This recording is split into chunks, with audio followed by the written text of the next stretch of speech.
This is Maurice Jones-Drew, and you're listening to the What's Bruin Show. 1, 2, 3, 4, 5, 6, 7, 8,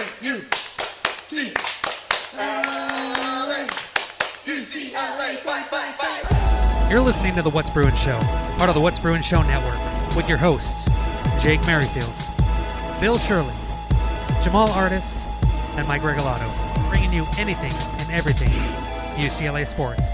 And now, it's time for the What's Bruin Show.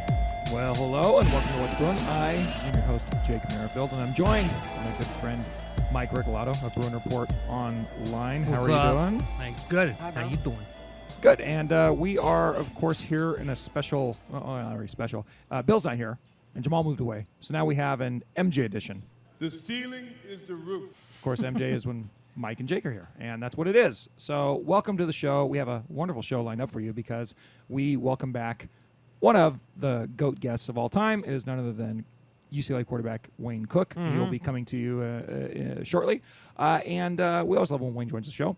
But thank you for listening to the What's Bruin Show Network. It's a bunch of great shows, one great feed. What's Bruin Symposium is this show. We'll be talking about what we're drinking in about 20 minutes or so. No, actually, after Wayne probably, so about 45 minutes. Gee whiz. We'll get a lot of Wayne Cook tonight, and that's wonderful. West Coast Bias, of course, the show that is on hiatus, but Jamaal and I will get started as soon as we figure out his living arrangements and what's convenient for both of us. The Bare Minimum is the show I do with my daughter. And the Bare Minimum. I am terribly sad because I just moved her back up to Berkeley over the weekend, and we were supposed to do a show while I was up there, and there just wasn't time. Just so much to do to get that thing going. But I'm going to do one hopefully with her soon because I want to get to some fun Berkeley trivia for her. And then the UCLA team is probably going to be doing some stuff during the football season. So all those shows coming to you on one feed. Thank you so much. Rate us on whatever app you're listening to. That would really help us quite a bit because we do this for you, for the love of just podcasting in my garage, the What's Bruin Studios. Mike. 10 years. It's been a long time. Almost 10 years. It's been a while, as they say. Been a while. Thank you, Bill. I need that. Good job. Yeah, I missed the big guy. Email the show, whatsbruinshow@gmail.com. On Twitter, @whatsbruinshow. Instagram as well. And Threads, all @whatsbruinshow. And, of course, join us on Substack, whatsbruin.substack.com.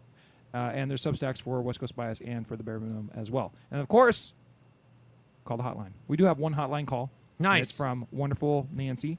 And she is lamenting that Jamaal's moving away. That hotline number is 805-399-4WBS. Suck it, Rain of Troy. Suck it, Rain of Troy. And let's get to that hotline call. Okay. I'm going to be so sad to go, Jamaal, but it sounds like a great opportunity to meet Nancy from Wildemar. And you can call in once in a while. You know, the phone runs two ways. And don't melt, for God's sake. It's hotter than heck in that area. And in terms of projections, I think it's very possible we could go 9-4 this year, but I'm always optimistic. Take care, guys. Keeping the phone alive one more month. All right. Thanks, Nance, once again. Yeah, we all miss Jamaal, but, he's got to do what he's got to do. And Nancy was also commenting on our question as to how you project the Bruins. I think I was the high projection. Was I like 10 or 11? I think Mike's like at 10.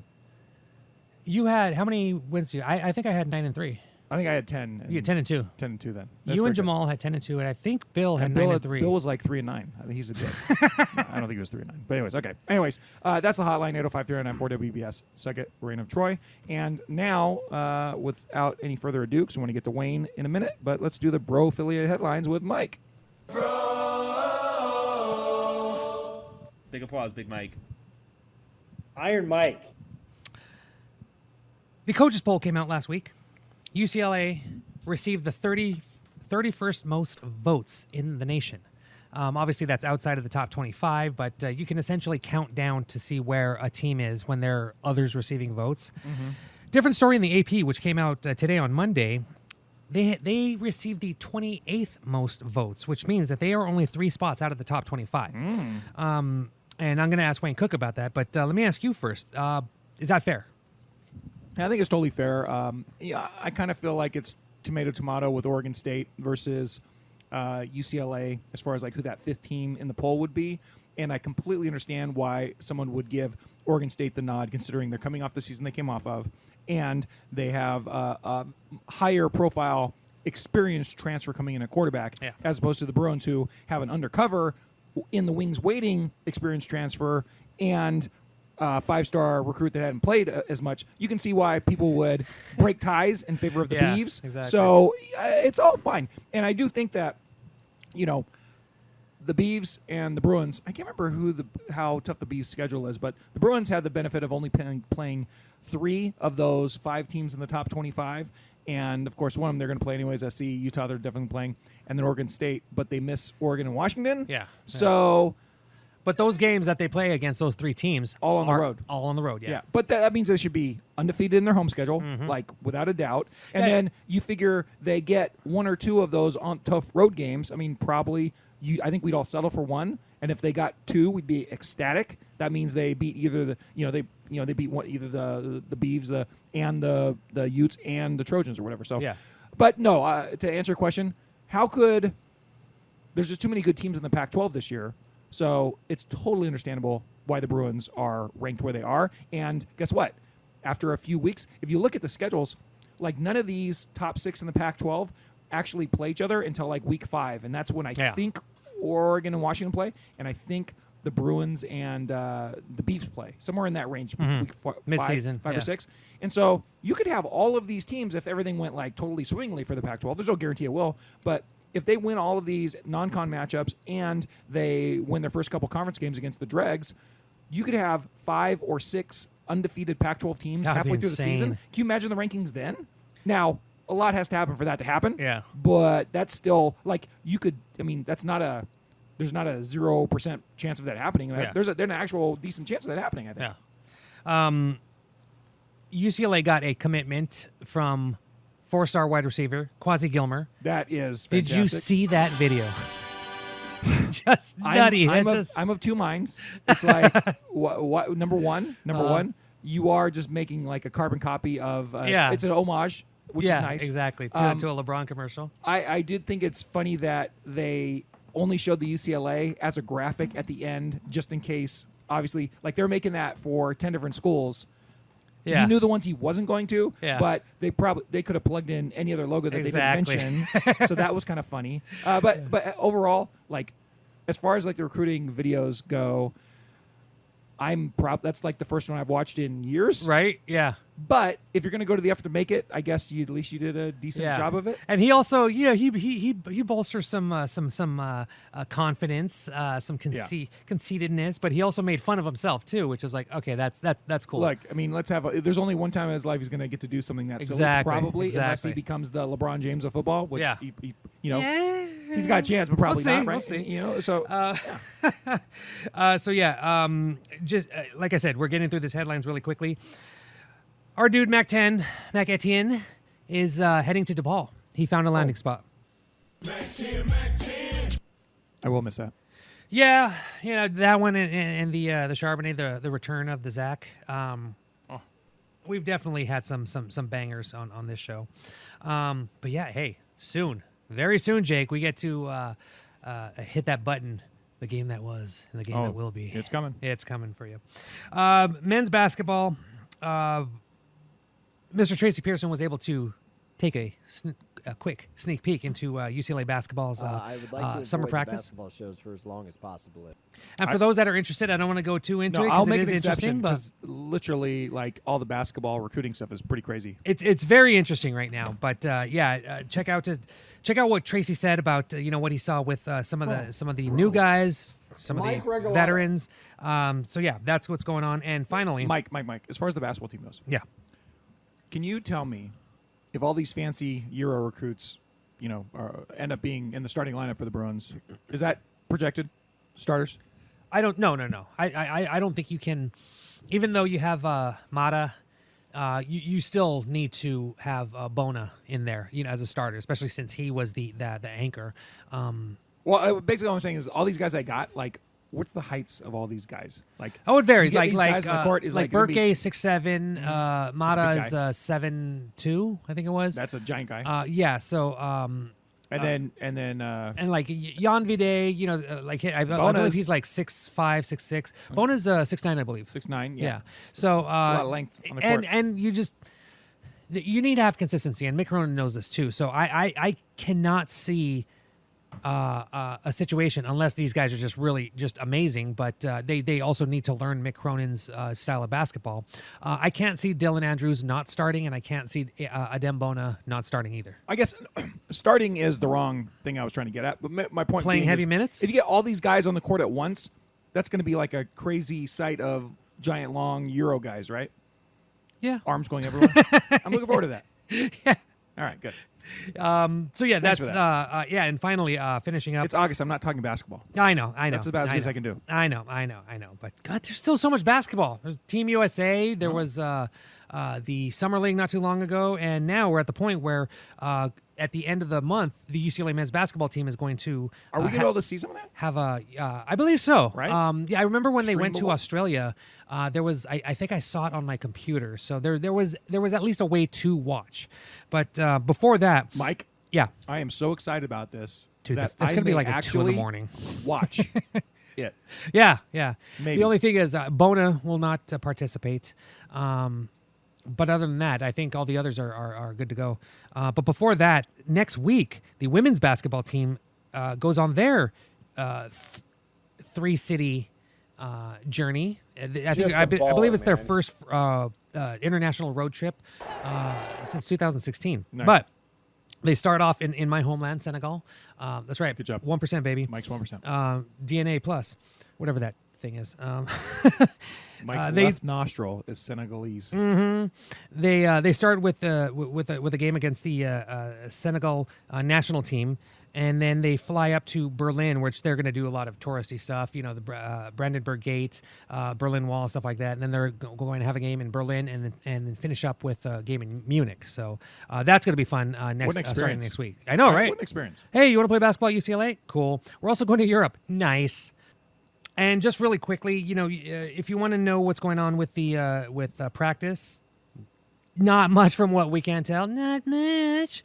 But we are still able to go there and see 20 minutes of practice and just get an idea of what UCLA is working with. One of the interesting things, and I should have said this last week, but I didn't catch it. Last year, how they had the outside linebacker, defensive end hybrid position. Yes. They were working with the linebackers last year. This year, those edges, Latu, Murphys, and Jones, all with the defensive line. So that's all getting consolidated. With the secondary getting split up between two coaches, you're definitely seeing that. You have this. It's not just the secondary in drills; it's the safety in their own drills, and the cornerbacks in their own drills.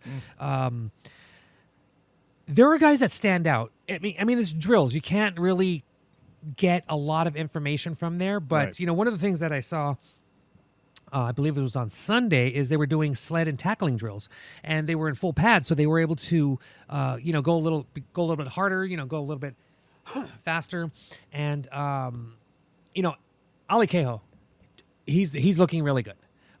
Today I actually saw him. They were in shorts and in helmets, but there was one point where he went for the tackle and kind of like just ran right through the guy, kind of like I wouldn't say he almost went vertical, but where he hit his target was right in the gut and fell back. It was a pretty violent hit. After that, I think it was John Vaughns who was next. So whoever just tackled then gets the pad to be tackled. So I believe John Vaughns was after that. He went up and he hit a little lower and took his legs out. So like you're just seeing the way that these guys hit. I think it was Bryant Strother who had this one hit where he hit the guy and then lifted him up and brought him down. I was like, there is some physicality with these linebackers, and that is something I am very excited to see, especially because we talked about it. The linebackers, they just haven't been there the last few years. I mean, they did pretty decent with Latu and Muasau handling it, but they're just deep. It's funny too. I didn't.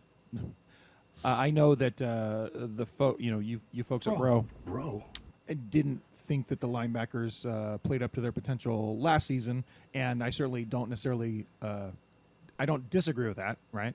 But you do wonder if they can't have great linebacker play out of this group. You know, we can't have two things at once. We can't say UCLA's linebackers underachieve and then also on the backside of that say, oh my God, Ken Norton is the GOAT linebacker coach of all time type of thing, right? Yeah. Because we have correlation with guys like Deshaun Foster, Nathan Eberhardt's favorite player of all time.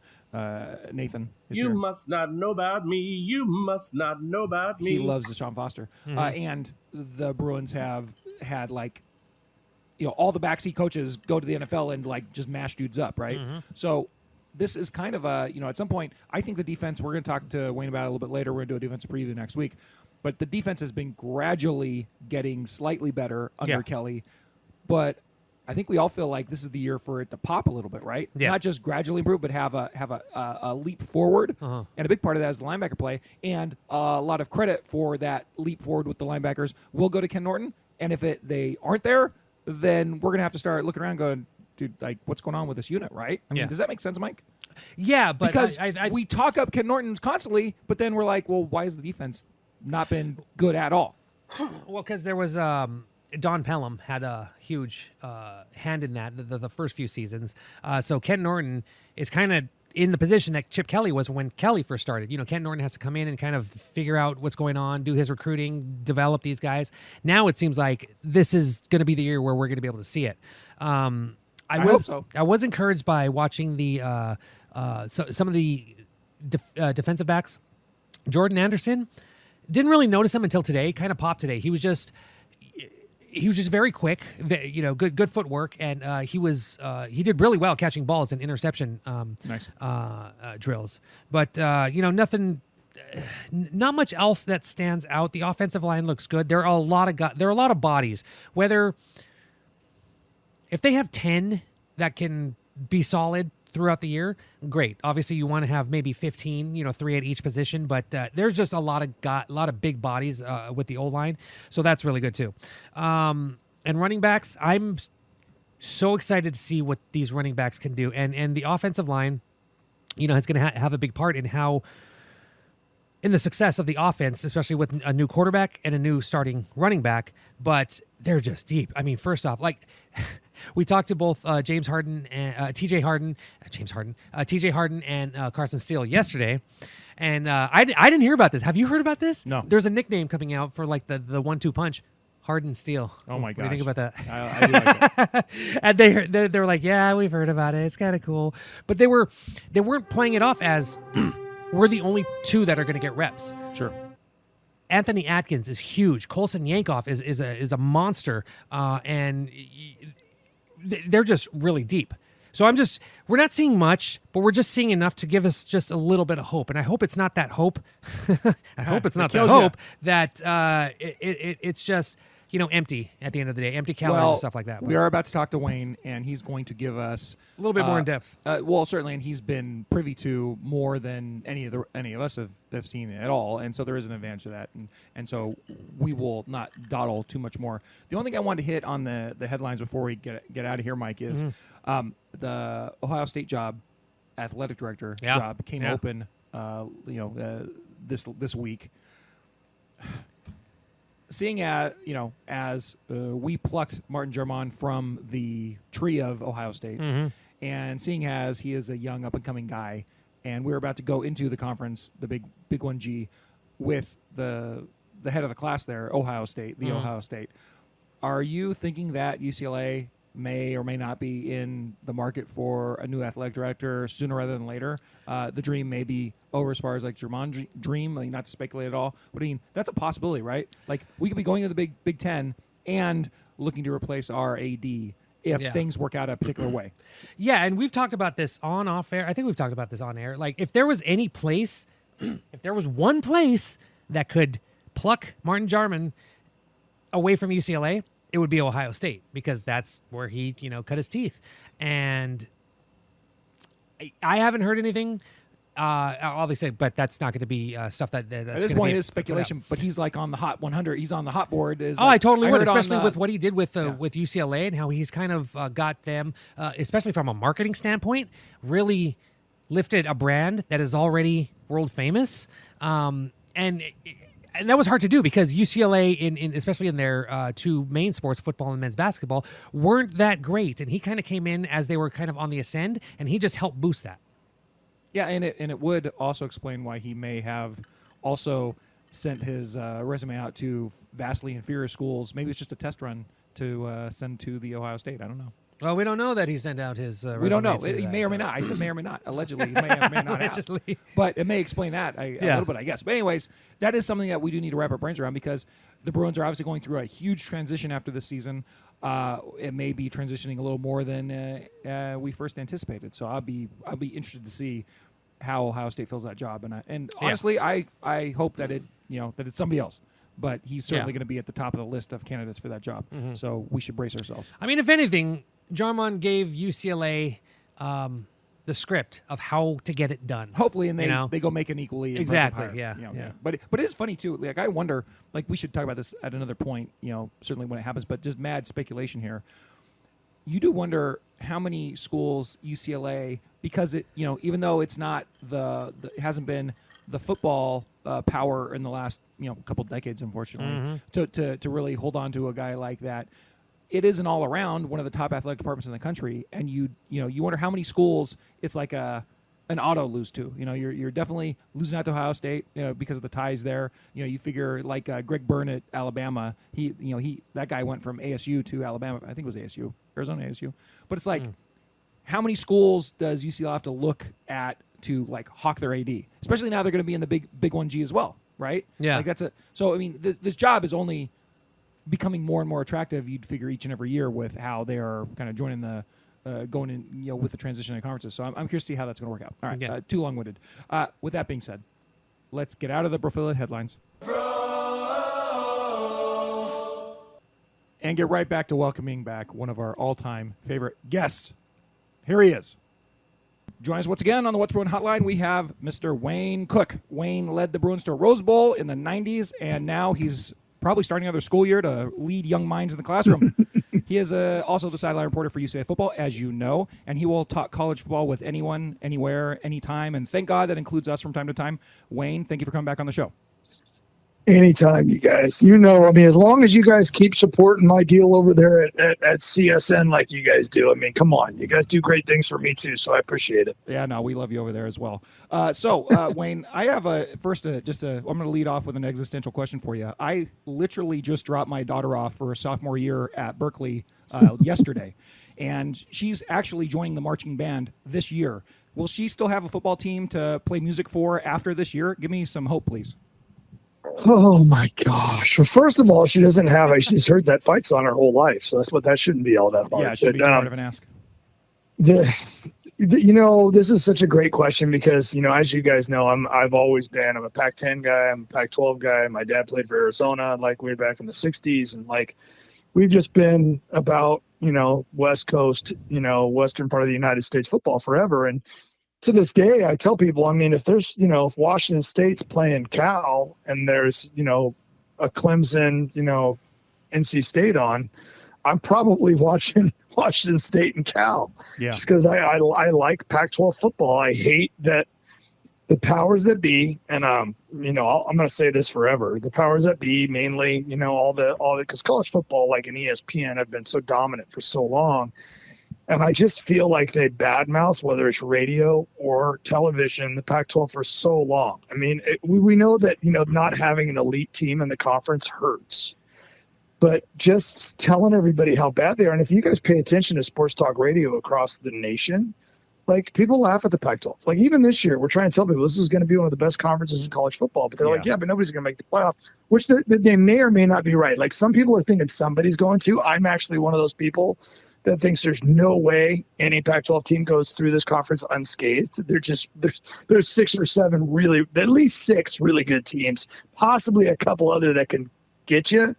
So I just have heard it for so long now. It almost got to the point that even on the Pac-12 network, they were like, oh yeah, we're not very good. And I'm like, yeah, but we don't suck. Like, it's kind of weird. It's kind of like the Big 12 for a long time. It's like, yeah, when Oklahoma was winning every year, that was great. But like, to me, like without them, and everybody acts like Texas is something, but in reality, they haven't been good in like 2 decades. But the idea is that they have a lot of solid teams that play really, really good football. And it's fun. I mean, it's absolutely fun to watch. But I think, all they talk about is Alabama or Clemson or Georgia or Ohio State. And if that's all you hear, it's like the whole nation thinks that those are the only teams that play good football and everybody else kind of stinks. And I hate that narrative. I really don't like it because I think there's a lot of good teams out there. It's like people talk about the UCLA finishing 6th in the conference last year. And I'm like, man, yeah, but we beat Utah. We beat Washington. And we were right there, 3 points away from SC at the end with the ball. In the Arizona game, we had a chance at a touchdown at the end. So it's like, that's how close 6th and maybe playing for a conference championship is. Now, that being said, and you guys know I do this, so I apologize. But now I'm going to come back to your Cal question. You go. Cal has kind of like dug themselves a huge hole, right, guys? I mean, they haven't just been like, they've been terrible. Like, at least UCLA is kind of starting to, people still get mad about Chip and what he's done. And I've been trying to explain to people that those first couple of years were called building. And I don't think people grasp that concept. Like, he kind of gutted the program and built it up from scratch. And now if you go to practice, we got dudes everywhere. Mm-hmm. You watch preseason football in the NFL and it's like, our guys are dominating. So like, it's pretty cool and it's pretty fun to watch this happen. And I feel like people aren't seeing it. And I'm like, open your eyes. I know we may not have won a conference championship, but we're right there moving forward. Cal's not.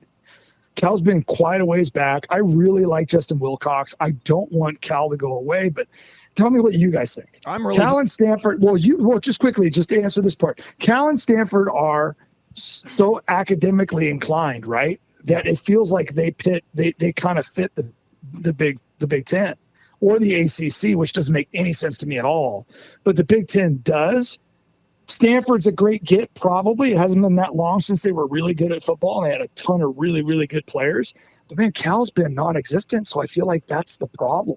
No, it is. And if you look at, like, the average rankings of the universities across the country, of the schools playing major sports, like Stanford's number 1 and Cal is number 10, and then the next school up is like UCLA at like number 18 or so. And so, like, right. You just hope that they're that they're attractive enough to the Big Ten to throw them a scrap. Otherwise, yeah, it's really depressing. It's depressing. And if they go to the Mountain West, I mean, it's like 5 to 7 million. Oh, yeah. I mean, it's like really, really difficult. And to be honest with you, I feel bad for Washington State and Oregon State. Oregon State's over the years, when Mike Riley was there, remember they had a couple seasons where they won 10 games and they were going really, really well. And that got him a bigger job and a bigger paycheck. Well, they're building that kind of a thing right now with a brand new stadium. Can you imagine building a brand new stadium and then going, oh crap, like, yeah. Well, yeah. And it's just a bummer because there's such a good football program. Yeah, and to a degree, Stanford's in the same boat. They built that stadium within the last 10 years. Cal's in that same boat. Yeah. They refurbished Cal that in the last Stadium debacle 5 years. was terrible. It's terrible, man. Well, kind of going off of that, you played in the 90s. You go on the road with the team sometimes.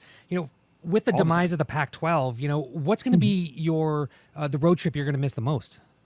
I'm probably not, to be honest with you, because Oregon and Washington are great. Yeah. Mm-hmm. I mean, let's be honest, you guys. Like, I've been doing every UCLA game since 2001, since Deshaun Foster was running around the field, dominating the likes of Washington and company. I mean, I've been doing this for a long time. Washington has always been a blast when they're good. Like, when they had those 1-11 seasons, they had some dog years.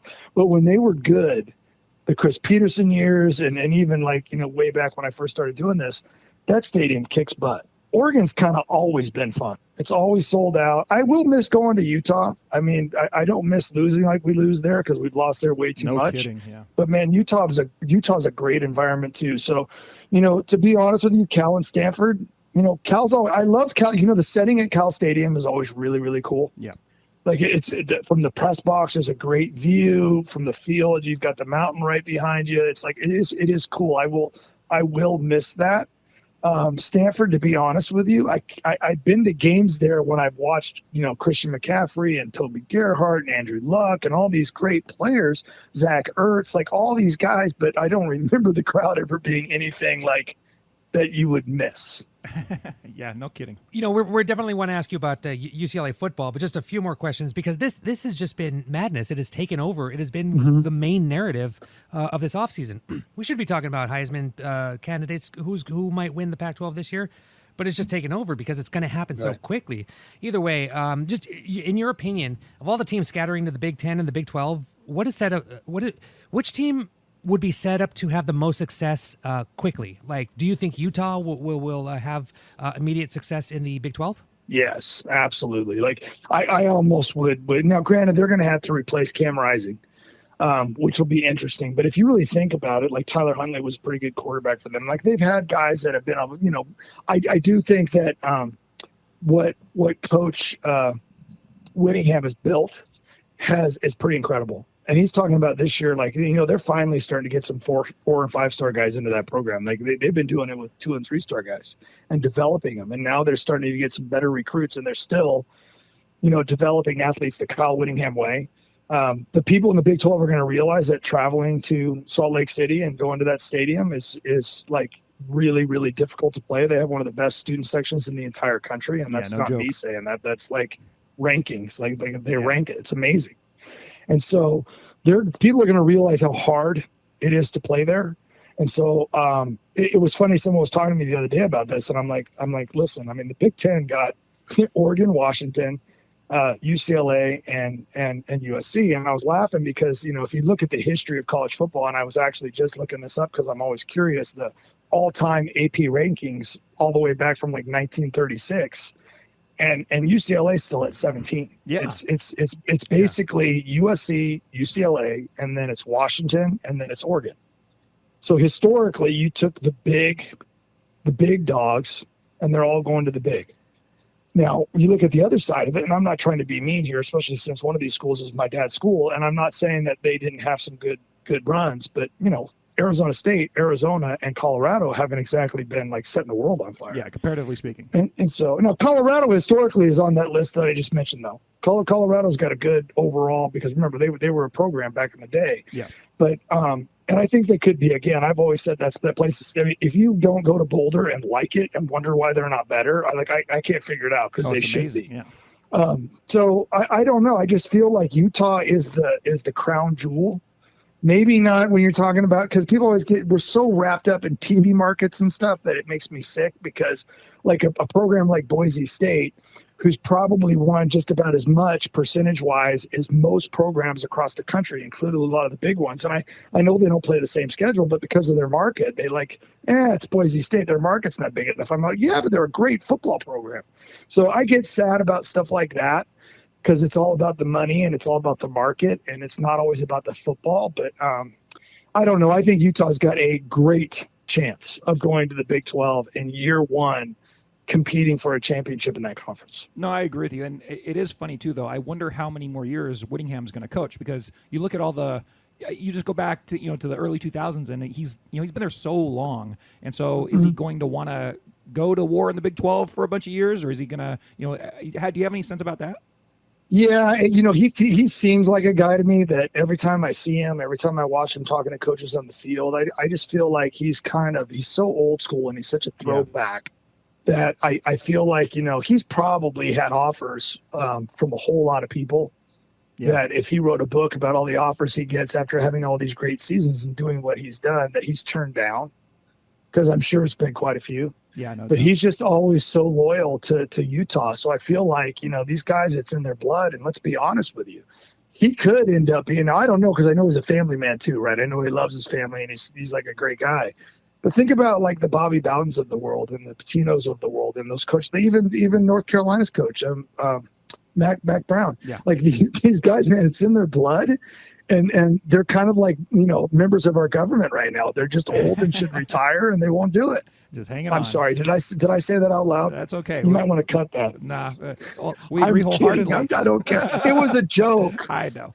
Wayne, I'm sorry. I'm just, one more thing. I think I feel like I need to tee you up on it. But, there's a lot of things that eventually contributed to the Pac-12's demise, stuff that's recent, like them getting beat out for that contract by the Big 12. But to me, in my mind, I really think that just them going from the BCS 2 teams to the CFP 4 teams instead of a system that was more lined up to give an opportunity to each one of the Big Five conferences. I think that it contributed as much to the Pac-12 demise as anything. Do you think it would have been different if every year, instead of us, the Pac-12 getting boxed out year after year after year, they actually would have had some sort of representation in there? It might have gone differently for the conference? Yeah, that's a great question. I haven't even thought about that or proposed it, but it's because it's funny because, going back to the Cade McNown, Hurricane game, had a chance to play in that BCS championship game. It's kind of like the BCS, which was in hindsight, if you really think about it, was better. Yes. When they only picked 2 teams. And the reason why I say that is because you weren't leaving out, you were probably leaving out multiple conference champions. Yes. You know what I mean? Absolutely. It wasn't just, oh, by the way, because the Pac-12 cannibalizes itself, you guys suck and you're not going to get it. You're not going to get to be a part of this. Or those years when the SEC got 2 teams in and then there was 2 conferences left out. It was kind of a situation where I said this forever. I go, nobody. And I'm not saying that the teams that win the national championship aren't the best teams. But what I've always tried to say is that what you guys don't grasp is that no schools play an equal strength of schedule. Yep. None. There are teams every year that lose 1, 2, 3 games, and you've seen it. You've seen some of the UCLA's gone through it a couple times, but there's a gauntlet of 4 or 5 weeks in a row of just absolute really difficult games. And let's be honest, most programs across the country don't always have the depth that, say, those top 2 or 3 teams have, where they get the most of the 5-star and 4-star athletes in the country, which really all go to the same handful of teams. And it's you just can't compete with that. And so you lose a game or 2, and then you get healthy down the stretch, and you might be just as good or able to compete, but you don't even get a chance. It's always killed me in every other sport. NFL teams can go through a lull in their season and lose a couple of games. Yeah. Teams that they should beat, and it doesn't end their season. Now, I know there's people sitting there they're yelling right now when they're listening to this going, but that's what makes college football great. Every game matters. And I always tell those people every game would matter anyway. People act like when we go to a 12-team playoff that every game's not going to matter. I'm like, no, it's going to matter for a lot more teams because they're trying to get into the playoff. Yeah, no kidding. You tell teams, can you imagine, someone brought this up the other day, if Caleb Williams from SC is on a 3-loss team going into the last handful of games, who's to say he's not going to be I'm done. I'm a number 1 pick. I'm not going to get hurt. I'm out. But what do you say you lose 2 games and you're out of the 14 playoff, and now it's 12? It's a year later and it's 12, and you got a Caleb Williams type guy. Oh, yeah. And he's like, you know what? We can still get in, and I think I'm good enough to win this thing. I just think it keeps more people interested for longer. And I wish they would have done it sooner, to go back to your original point, because if they would have done it sooner, we would have had conference champions getting in, and we would have still allowed an SEC team or 2 extra to get in, and it would have just been so much fun, but more teams would have been involved. The playoff money would have really helped people. I just think it would have been a good thing. No, yeah, and I think it's much better to have multiple conferences being, thinking that, not necessarily being happy with the 2 that get picked, as opposed to everybody but 1 getting locked out, everybody but 2 having a musical chair situation. Yeah, absolutely. Yeah. And by the way, can I say this, because I can also hear, I've done this for too long. People, oh yeah, everybody gets a trophy, Cook. Everybody gets a trophy. 12 teams. The fact that some of you out there think that 12 teams out of 130, whatever it is, 130, 131, 133, I forget, but 12 being one of the top 12. The fact that you guys have created a world, when I say you guys, I mean the media has created a world where being in the top 25 or the top 20 at the end of the year, they think that doesn't matter. It's just the top 4 that matter, and everybody else is terrible. I'm like, for people that have played this game, and I told you guys this before probably, and I told when we went to the Rose Bowl, we lost some games. Now, we lost them all by 1 or 2 points. It was a crazy season, and I wish it would have gone different. But I'm telling you, we could have played with anybody. Yeah. The gap between 1 and 18 wasn't as big as you thought. And so, I feel like that's changed a little bit, the gap we see in the playoffs sometimes, right? Where, we all knew kind of that TCU was in over their head. I'm surprised they actually got as far as they did. I thought they would lose the first one. Yeah. But they just didn't have the guys to compete. And it was amazing. They did an amazing job. But that's why we like it, though. because you get a team like TCU that can beat some teams and end up playing in a championship game. And so what if they got killed? Those guys should be proud of that game for the rest of their lives. That was an overachieving season for them. So anyway, I'm like this. Not everybody gets a trophy. Being the top 12 in college football is a really great accomplishment. No, absolutely. And we're talking about like 130 plus teams. The top 12 is not that big of a stretch to have a playoff. It's ridiculous. All right, Wayne. Yeah. Enough of the national stuff and the PAC stuff. We know that you've been out to some practices, and we know you're kind of sworn to secrecy on a lot of it. But with that being said, when you look at the quarterback situation, how does the offense change if the starter happens to be Ethan Garbers, or how does it change if it's Dante Moore? Does it change at all from what we had with ETR? Like, what are you looking at with those two? Not. Well, it changes. It does. Okay, so let me say this: what you and I will see on game day changes from DTR. Yeah, it does. It changes because, and we've seen it already in two preseason games in the NFL with Cleveland. His legs are he's so athletic, you guys. He's athletic. Let's just put it this way. He's athletic at the NFL level. There's guys that can run around in college that when they get to the pros, they really can't. Like Baker Mayfield seems more agile in college than he does in the pros because those guys are so fast. You just like, it's hard. Dorian's got elite mobility. So we're going to miss that aspect of it. But here's what I try to tell people, and obviously Dorian completed 70% of his passes and did a lot of that stuff too.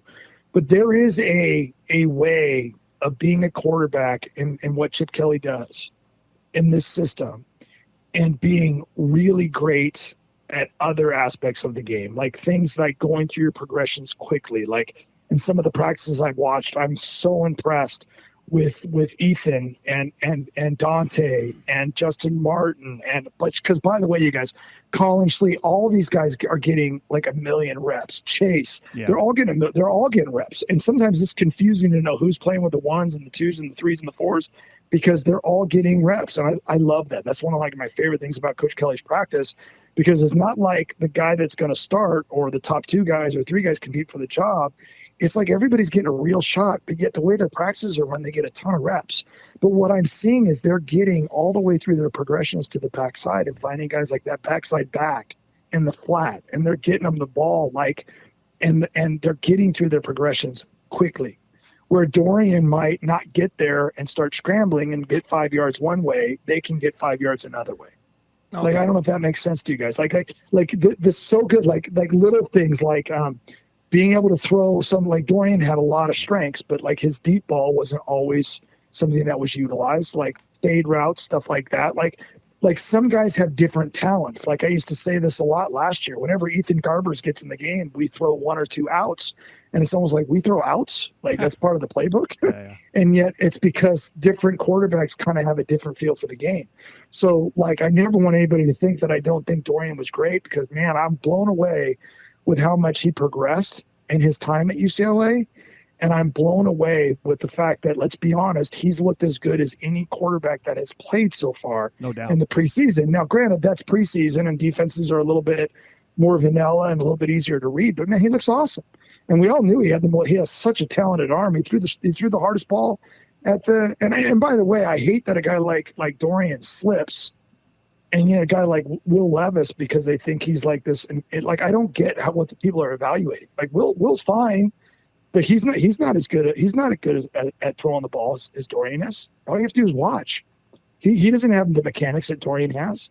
Our quarterbacks are taught fundamentals like crazy by not just Chip Kelly, but Coach Gunderson. I mean, our quarterbacks have amazing feet, you guys. Every single one of them. They do so many great footwork drills that I'm out at practice. Like Matt Stevens and I were out there a couple days ago, and we were just blown away with everything they do. The coaching staff is incredible, and when we watch our quarterbacks and our running backs and our receivers, it's just, and our linemen and our defensive players, they're so well coached that like someone like me who's trained to watch feet walks away when I talk to these quarterbacks after practice. I'm like, man, your feet looked awesome today. And quarterbacks know that that's like a compliment. Like anybody could talk about your arm strength and your throws and all that stuff, but when your feet look good, like if you've been coached well, that's a huge compliment. Yeah. And so that's what I'm impressed with. So I think the offense will change, because I think the guys that we have will be mobile in a different way. Like whoever wins the starting job, you know, and again, I'm going to include all of them. They're all athletic enough to move around and pick up yards by scrambling. And I always give this example. The best quarterback we got going right now is Patrick Mahomes. Huh. Patrick Mahomes, I went back and looked up his 40 time at the combine. He ran 4.8. When you watch him run, he is not fast, but he's an athlete. He's got great instincts. He's got great timing. He's always ready to get rid of the ball. I don't care if it's a backhand, a behind the back, an underhand, a flip, throwing it on the run. He could shoot. He could probably throw it between his legs if he wanted to. He's just incredible that way. But he's mobile. He's mobile without being fast. And I actually think that when you look at Garbers, he's actually faster than people probably want to give him credit for. He can run a little bit. So, like, I really, really, really, really am fired up by this group, man. And I'm going to be honest. If you ask me next question, who wins the job, I've got no freaking clue. No, of course. Dude, Justin Martin is really good, you guys. Like, he's really good. Talk about a guy that's improved a ton and is huge and athletic. And I'm like, my gosh, every time I watch practice, I go, that was a great throw. And I'm like, there's Justin again. There's big number 6. So they're all doing a great job. That's awesome. So, Wayne, I do have one question. You know, assuming, okay, so whether Colin Schley wins the job or not, as soon as they got him in the transfer portal, I started having visions of like a Jack Coletto style package like Oregon State did. Do you see any potential for that when you see him running around out there? Colin Schley is such a great guy. I met him for the first time a few practices back, and I just was so impressed with just how he's just, I feel like he's happy to be here. I mean, he's in a dogfight, you guys. I mean, talk about a transfer walking into a really tough situation. Right. You've got a 5-star recruit being billed as like the greatest quarterback like we've recruited since whoever, maybe since Troy Aikman. And then you've got, and if you just watch Ethan Garbers, this guy's got an NFL arm. He's got such a quick release. He throws the tightest spiral on the team. Like, it's really crisp. And he's just really good. And then you have all these guys around you, and then you've got this 6'6" kid that's just ripping the ball all over the place. You're like, what did I get into? Yeah. But I feel like he's embraced it. And like at one point in time, I don't remember which coach told me, but they're like, he can run with anybody out here. Oh, like wow. he can run with anybody out here. He's that much of an athlete. You guys, he's got an absolute cannon. Like, he's got an absolute cannon. Like, the ball, like, he's got one of those arms that when he hits, like when he's throwing at the net with the 3 boxes in it, like when he hits the border, it almost knocks the thing over, and this thing's huge. That's awesome. Like, it's huge and heavy. And I'm like, this guy's got a freaking cannon. Now, could he work on a little bit of touch and accuracy? Probably. But I think part of that comes with him getting comfortable with the system. And I think that's going to be something that, like, I think people underestimate when you talk about quarterbacks. There was a moment when one of the quarterbacks, and again, I'm not going to say who, but one of the quarterbacks made a check that nobody really noticed, and all it was a run up the middle to Carson Steele. But right afterwards, the coaches were getting on one of the DBs, and he's like, "What'd you see?" And the DB looked at the coach, and he said, "A huge hole." Right up the gut, like a huge hole. And I said that was because the quarterback got to the right play. Yeah. Meaning that he gave his linemen great angles to make blocks. It was a perfect check. And I looked over immediately at Coach Gundy, and he was fired up. Nobody else noticed it. It was a run up the gut to number 33, and it was whatever. It was a good game, but like, people were like, whatever. But I was sitting there watching going, man, that's the kind of stuff that wins you jobs, because when you're playing a big-time opponent on a big-time stage in a game that matters, sometimes the run checks or just keeping your teams out of bad plays can win you games. And that's stuff that most people don't understand. Wayne, at the beginning of spring, I had my doubts about UCLA, specifically the offense. When you lose guys like John Gaines, DTR, Zach Charbonnet, I for sure thought there was going to be a drop-off. After spring and up until we're about the halfway point in fall, that worry is not there anymore, because not only is, as you've alluded to, there's not only deep groups on this team, but there's also the coaches developing these players. And especially, I have a lot of hope. I see a lot of experience returning on defense. You know, do you have that same feeling? Especially with a lot of the transfers, does that kind of calm the shakes a little bit, and I think they can compete for the Pac-12. What do you think? Yeah, so I mean, it's funny. I would go into some years and I'd be like, and I've probably done it with you guys where I'm like, yeah, man, I love where we're going with this or that, but man, I'm afraid of the O-line and I'm afraid of the defense. Like we had enough to do some things, but we're not deep enough. And I watch this team, and I'm gonna reiterate this as much as I can. They practice like pros.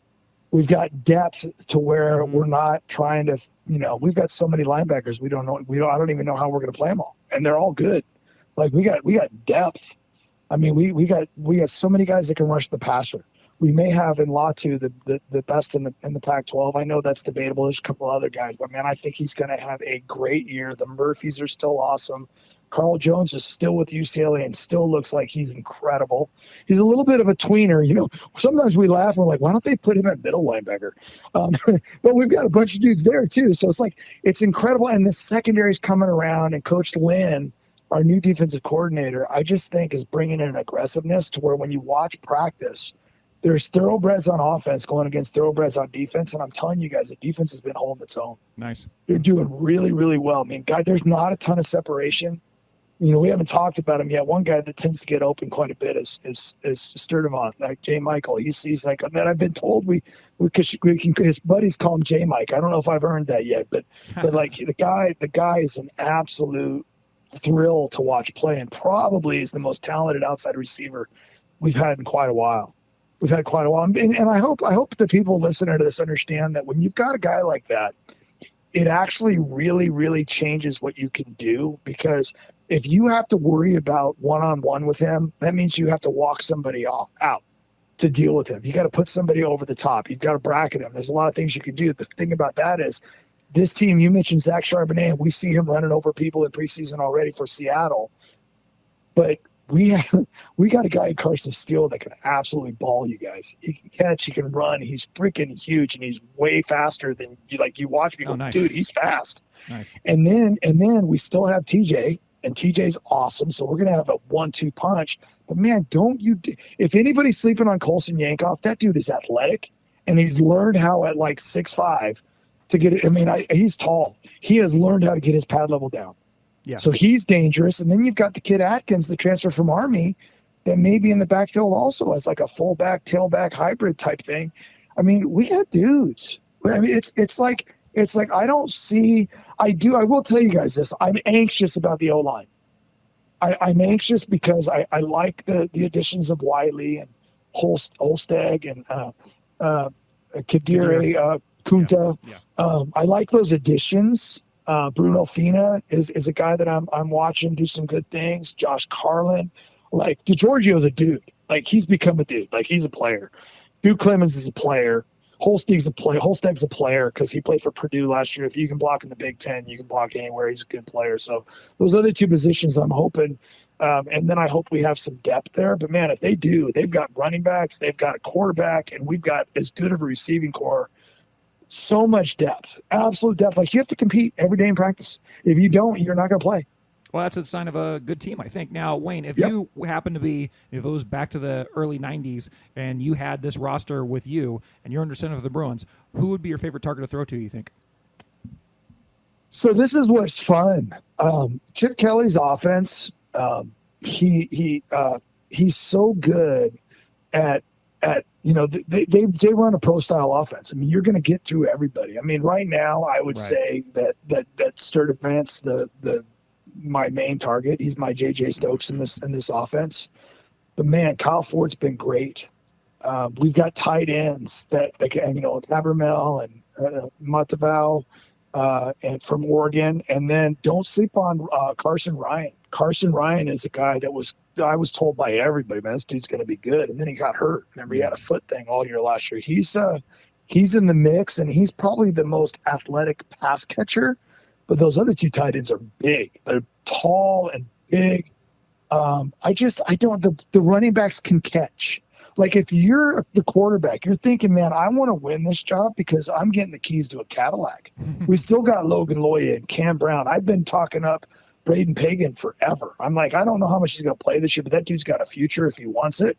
He's tall, athletic, good-looking receiver. So there's just so many good players. It's fun, man. It's like this program, like Chip Kelly, like everybody that questioned recruiting and all this stuff, which by the way, how fun has it been to start landing some 4-stars? It feels like almost every week now. Very nice. And silly videos and too. then you mix that in with how great he is at getting kids from the transfer portal. I'm just telling you, once UCLA starts winning at a certain click, it makes it a lot easier to grab those, 4 and 5-star recruits. No, absolutely. So if I get what you're saying, I mean, the offense has been pretty darn good for the last couple of years. But if you go back to the last time the Bruins had a really good offense, you're talking about like the Hundley years. And when you look at that back score at the end of the game, they'd have like 10 guys in the receiver column. All of them would have like 4 or 5 catches and a bunch of yards. So you're saying that if things are going right, in your opinion, we're going to have just a filled box score. Lots of dudes doing a lot of things and no like Absolutely. one big alpha. Yeah, I'll take that. Absolutely. I wouldn't mind if number one out there at X ends up with about 8 a game. Yeah. Which I think is doable. And I think in this offense, I mean, if you really think about like how efficient UCLA was with Dorian completing 70% of their passes, when you have tight ends and running backs, slot receivers, and again, don't forget, like Keegan Jones is out there too. And he's been playing a lot of receiver, and that kid is so fast that if you get the ball in his hands, he can make things happen. But there's so many different weapons. Like as a quarterback, if you're locked in on a couple of guys, it can be effective, but it's not as good as if everybody is utilized. So I just love it, and I think Chip Kelly's a genius. I mean, you said good. I mean, I think we were 4th in the nation last year. Yeah, we've been great offensively the last couple of years. We've been really, really good. We've been elite. Yes. Wayne, the preseason top 25 came out, and UCLA was just outside, right around 28th. First off, do you agree with that? And do you think that UCLA, which finished 21st, first time they finished in the top 25 since 2014, do you think they will finish higher or lower at the end of the season? No, I think I do. I've said this all along. I think this team, and this is not an insult to the guys that left, I think this team has a chance to be better. I think that, obviously quarterback is a question mark, but I'm so blown away with the talent that we have. I know that we have a freshman that's a phenom, and we have, Garbers who is, in my opinion, has a chance to be really, really good. And I'm not just saying that. I don't want people to think that if he plays, he's just a stopgap, because he throws a great ball. He makes really good decisions. He gets the ball out fast. But when you watch Dante, he's a guy that you're like, dang, this guy's got so much hope and so much promise. You just have to, part of what makes it hard to be a coach is, how do you utilize these guys? Do you use Colin Schlee if he doesn't win the job? Because Colin's doing a lot of good things too, and like wildcat situations, or like like they used the kid at Oregon State, because he's so athletic. But don't forget, you have a guy like Yankoff, who used to be a quarterback at one time, that's like so athletic, the way he runs the ball, that could pull. And there's just so, it's what makes me smile right now, you guys, and I know nobody can see me, but I've got a grin on my face. I could just see Chip Kelly with the light on at 1 o'clock in the morning, just laughing, going, man, we're gonna screw some people up this year with all this talent, because they're not going to know where to look. You know what I mean? Who are you going to stop? We've got weapons everywhere. So, I mean, and then I think you guys were hinting at it. To me, it's been the secondary. I love our front seven. I think we're going to have a pass rush. I think our linebackers are going to be deep. Guys like Cam Medrano, I think, are going to have a big year. Darius Musa is going to have a big year. But there's so much depth behind him. We got the kid from Cal, Oladejo, who is just absolutely huge. Yeah, can't wait. He's huge. And it's like those guys are all going to play. But there's more. There's John Vaz. There's Che Brian Strother. There's like all these dudes that are like ballers, and they're all playing the same position. And then we've got Talia and Smith and David Magna and all these guys in the middle that can clog up some holes. I worry a little bit about the depth at the D tackle spots, but from what I've seen in practice, we got a lot of dudes. They just got to, we're just going to see, who's going to step up to be in that second and third group that gets in there, because we know that Coach plays a lot of guys. But it's really the secondary, you guys. Doesn't it feel like it's kind of the secondary that always comes into question, because our pass defense has been terrible? Yeah. I'm just saying there's competition. Jalen Davies looks great. We've still got Kirkwood. We've still got Humphrey. Churchwell looks like, you remember how he was hitting people last year, right? Look, he's going to be better. Alex Johnson is a guy that every time I watch him practice, I swear he gets a fumble recovery or an interception. You want to have guys like that on the field. Like, we need turnovers, but there's just Kamari Ramsey looks like he's ready to step in and do his own. William Nimmo is getting PT. Nice. Like, there's just so many guys that are competing, and we could talk about this all day. But if you know Jordan Anderson, the guy from the great kid that I've met a couple times now from Bowling Green, he's built. He looks like he wants to come up and hit some people. So there's just so much. There's a guy named Zeke Thomas who's a transfer from a junior college. It's like a hidden gem that they found, that he's tall and athletic. So I think the secondary with coaches, Whitfield, Coach Lynn, Coach Norwood, those are all secondary guys. So I really think that group's going to make a huge jump this year. And if that happens, then I think the Bruins will be very good. Now, Wayne, just last two questions for you. Just staying with the defense for just one more second. Last year, it seemed like when they had it going kind of at the beginning of the year, it was because they were able to get a lot of pressure, get sacks and hurries and stuff without sending the house, basically. And it looks like that's what this front seven is going to be able to do this time around. Do you think they're going to be able to really manufacture pressure without blitzing a lot this year, or as much as they had to more recently? Yeah, I hope so. I mean, obviously that's what you want. If you get your front four, to be able to put pressure, and there's so much talent there, you guys, it just changes what you can do. Yeah. So to me, I didn't even mention Ale Cajo, who's back out, trying to get back into the swing of things, who looks like an incredible athlete. He's got great wheels.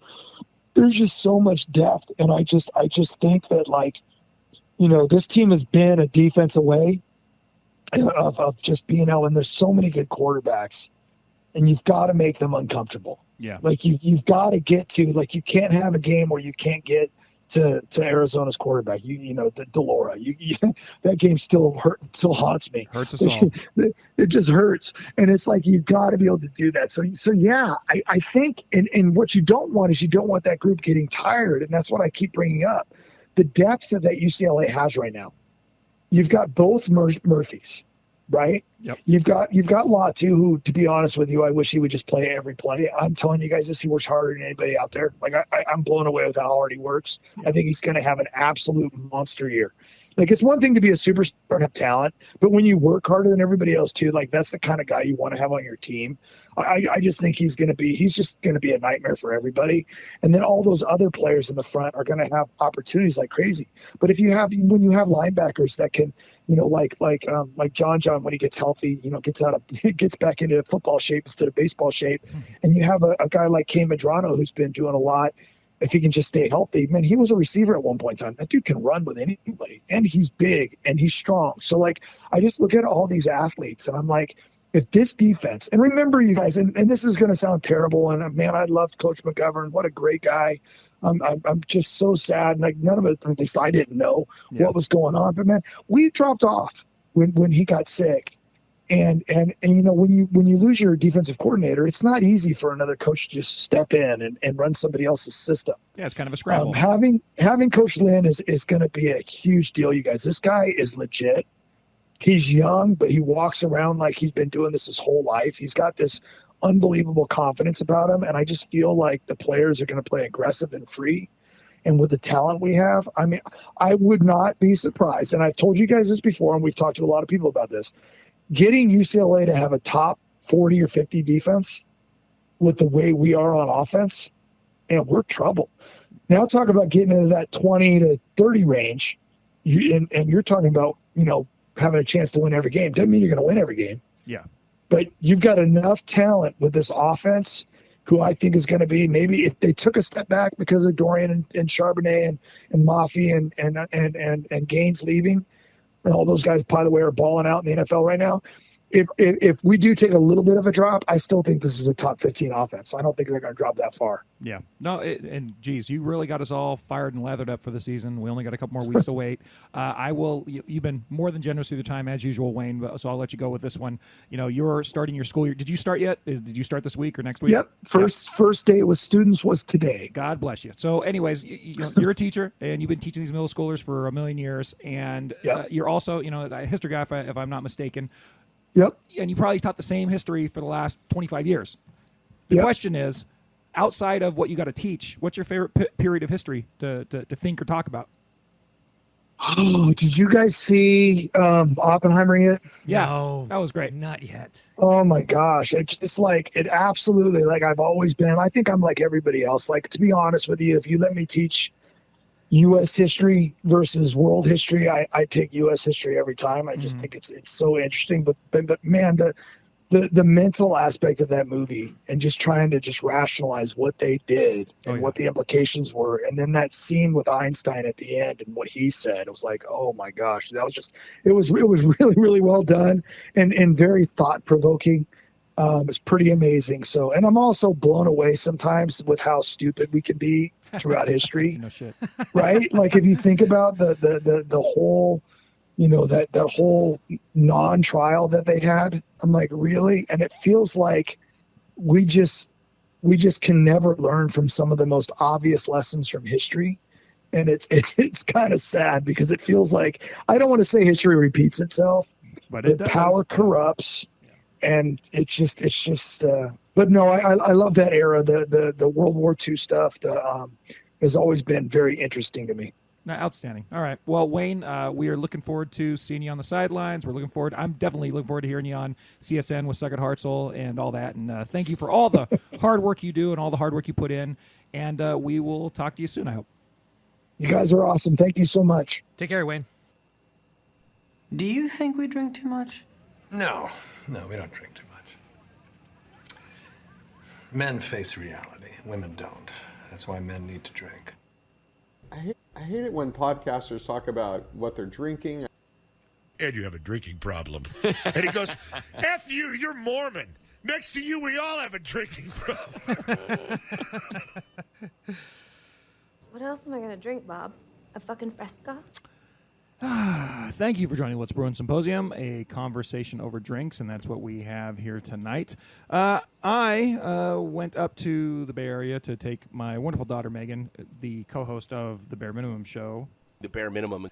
Back up for her sophomore year at Cal Berkeley. And when I was up there, I always like to go to the Costco's to see what kind of whiskey they have over there, because they have very nice liquor sections. Does it vary that much? Oh, it does, yeah. Wow, Every nice. Costco Okay. has a little bit different, and if you go to another region, they're going to have some good stuff. Okay, up there. that's what I was going to ask. I can imagine all the Costco's here have similar because, Yeah, and it's not necessarily stuff that's just from the, like, they just have different brands of, like, Kentucky whiskeys and things like that.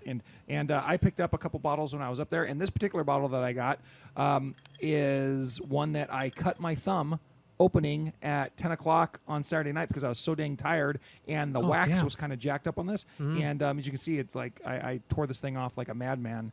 It's all like jagged or whatever, and I sliced my thumb. But it was worth it because it is another bottle of Doc Swinson's single barrel rye. And this is the version that is hand selected for Costco. So like they're the ones that get this bottle. Bottled in 2000. It was bottled in 2022. I want to say at 56.5 proof, and it's a straight rye whiskey, and it's really good. I got another bottle of a lesser Doc Swinson last time I was up there. I think at the beginning of the year, and I went right through that, and it was good stuff. But this is just a very high powered. Spicy rye, which is one of my favorite types of things to drink, and I'm enjoying it very much. So, Doc Swinson, single barrel, straight rye whiskey. I've had so many weird cutting myself on glass alcohol thing, and this is pre-drinking. Yeah, I remember this one time I was vacationing in on Lake Michigan with some friends.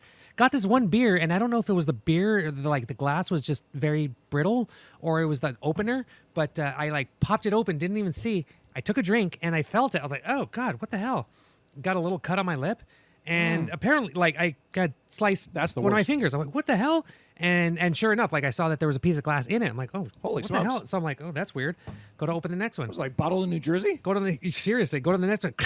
Crack the. I'm like, "What the hell's? Something's got to be wrong with this glass or beer." It's very weird. Another quick one. Went on a journey many years ago when I worked for a movie production company. They needed film actually was held up in customs. They needed someone to actually take it there to them. Blah blah blah. Had a fun time. Got super hungover. Woke up the next morning. All I wanted was some water. I buy water at the hotel lobby. They don't have a bottle opener, so I'm like, all right, whatever. I'm in the taxi going back to the airports, and I'm like, I'm not feeling good. I need to do this. And I'm like trying to find, I think I got my belt buckle to try to open it. Wow. All four of my right knuckles, bloody. I'm like, God smokes. damn it. I'm like, okay, I don't need it that much. 20 minutes later, I need this water. Do the same thing. On my left knuckle. So I get to the airport with these bloody knuckles looking haggard. Yeah. They actually let me in. I go to the one of the bathrooms to find like a metal hook, and I just do like one of those college slams, popped it off, and just chugged the whole thing. I'm like, oh God, I'm never doing that again. I think I had like a whole bottle of Italian wine that night. But yeah. The glass weaponry. Yeah, it's a real thing. It's you really gotta watch yourself, Mike. Seriously. Holy smokes! Well, Dear God, Mike came over here and he was rushing to get to the Wayne Cook interview, so he wasn't able to pick up his normal 6-pack at wherever. So I served you from a bottle of whiskey. I have no idea what's in, but it's in the head of a stormtrooper. It is very good. And I served you in the glass of a stormtrooper. And that's what you're drinking. This stormtrooper doesn't miss. That's this right. is a very good. That's good. Good. I'm glad, Mike. That's very good. So we don't know what whiskey it is, but Mike likes it. Mikey, he likes it. Yep. Just like life cereal. Thank you for joining the symposium. The What's Bruin Show Network is here for you. And you can support us on Patreon at patreon.com/whatsbruinshow or whatsbruinshow.com for how much a month, Mike? $2. Just $2 a month. And you send the What's Bruin Show into the future. You can also support us on Substack, whatsbruin.substack.com, and that has a pricing plan of like $5 for a month or $60 for the year. Thank you, Nancy, once again for subscribing, and you can support us there as well. And you will get access to our Slack channel, which will be fun as we go into the new college football season, and you'll get some bonus episodes like my walks around the mall where I wax on about whatever's on my mind. I'm going to try to do a mall cast this week, I hope, but you know, as we get close to football season, it's obviously pretty busy, and we just appreciate your support. We do this because we love to cover the Bruins and we love to talk UCLA sports. And it's just our own little, to borrow an analogy or a metaphor from Adam Carolla, it's our little pirate ship floating out in the ocean of college football waters and college sports waters. And we've been here for a while, and we continue to. Yeah. We want to stay here. So thank you for supporting us, and cheers to you on the symposium, Mikey. Cheers. Mike's got Clink. a glass, so we'll clink. So Very good. Cool. Blue 32, Blue 32, California, California, hey! Football. So that was quite an interview with Wayno, and he was so generous with this time. So you already have like 45 minutes of talk coming at you right now. Yeah, he's just going to support our offensive preview. That's good. So we're going to come back and talk a little bit of offensive football right now. We're going to do defense next week. But apparently this week on the What's Bruin Symposium, our cup overfloweth. So this will be an extra long episode or maybe even a split episode. We'll see how long it is by the time we get done. But Mikey, when talking about the offense, right, they are certainly a team that's in a little bit of transition as far as star power goes. Last year we had 17th year senior DTR finally playing his last season with the Bruins and going off to the NFL.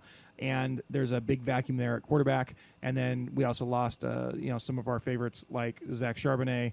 Where did my drop for Charbonnet go? Zach Charbonnet's. And return of the Zach and all that stuff. So you would think, you mentioned it with Wayne, you'd think that this group, there's no way they can sustain the pace they were at last season where they were a top 5 offense. But we're kind of optimistic on this group, aren't we? I mean, and so with that being said, let's talk a little bit about some of the personnel, and then we'll get on to some of the predictions on the stats or whatever. But first of all, the thing that none of us knows what it will be, the quarterbacks, we talked about it a little bit with Wayne. It looks to us like it's a 2-horse race, right? It's going to be Garbers or more, but there's also Martin there. There's also Schlee there. There's also Chase Griffin there. Luke Duncan's there, right? Mike, it is a 2-horse race, isn't it? It seems like it, and it's really funny too. We've kind of started the GoPro conspiracy theory of last year DTR had the GoPro on his helmet all season long. Zach Charbonnet had the GoPro on his helmet all season long, and yeah, it's for virtual reality so that other players can see what they're seeing and get those reps and see get the best look of what is happening in game, quote unquote. Yeah. So Ethan Garbers was wearing it to start camp. Then Dante Moore had it for 2 days. Then we asked Chip Kelly about it, and he kind of like huh? Like what? I don't know. The coaches are doing it, and sure enough, the next day Chase Griffin had the GoPro, and it was like, dude, I mean this in the nicest way possible. Oh, we love the Chase Griffin. Kelly can kind of be a dick. He can be in a good way. But I get it too, and I understand. I think that's why also the media is limited because there's just. I think Chip Kelly wants to keep the quarterback battle as close to his chest as possible. He literally told us at Media Day he's not going to tell us. Yes, exactly. He literally told us that. I also think he wants to keep the defense under lock and key. Like he doesn't want he doesn't want to give anything to anybody about how they are developing, and which, I have my optimism with the defense, and then you heard Wayne Cook saying that, they could take a step up. If they don't, that's when you got problems. But as far as the quarterbacks but we'll get into go, the defense, yeah. But as far as the quarterbacks go, stay on target. it just has to. It's just Chip Kelly trying to be secretive, and I get it too. You're in a critical moment in your tenure at UCLA. You lose 2 guys to the NFL, and you have to recoup that. And like I said with Wayne Cook, I did not. I felt that they were going to take a step back before spring. I did not have that same feeling after spring. Well, and that's good, and we would love it if they are still a very, very good offense, right? That's what they have been the last 2 years, a very, very to good to excellent, absolutely spectacular offense. If they can be still at least very, very good, that bodes well for this team. With that being said, Mike, you're picking your starter going into the season. Who is it and why? I honestly can't say because I've seen good things from both Dante Moore and Ethan Garbers. Ethan Garbers just kind of has that leadership role, that confidence of someone who knows the offense. Yeah. And Dante Moore just has the skill and the swagger. I could see a scenario where maybe they split reps. I don't think that's something that Chip Kelly wants to do because I think for the good of the team, you need to know who's quarterback one. The receivers need to know who's going to throw the ball to them. The offensive line needs to know, how. What are your intricacies with handoffs and passes and RPOs and stuff like that? They need to know exactly how that works. No, I know. And look, I don't know who it's going to be, and whoever it is, I'm happy with whoever it's going to be. Yeah. If it's Garbers, I'll be happy with Garbers because if it's Justin Martin, I will know that he won the job. Yeah. If it's Justin Martin, I'll know that he won the job. If it's do you want more Dante Moore, I'll know. Well, maybe it's because he's winning the job. Maybe it's just because he's a 5-star prospect. But whatever it is, I'll be able to be like, okay, cool. I think that we're good to go. Yeah. And you would hope that they can at least have, they're. I really don't think that any quarterback's going to be capable of the highs of that last couple years DTR at this point. Yeah. But maybe they also won't have the low floor that DTR could bring sometimes too. And that's not to say anything bad about DTR, but there was a lot of volatility there in moments, right?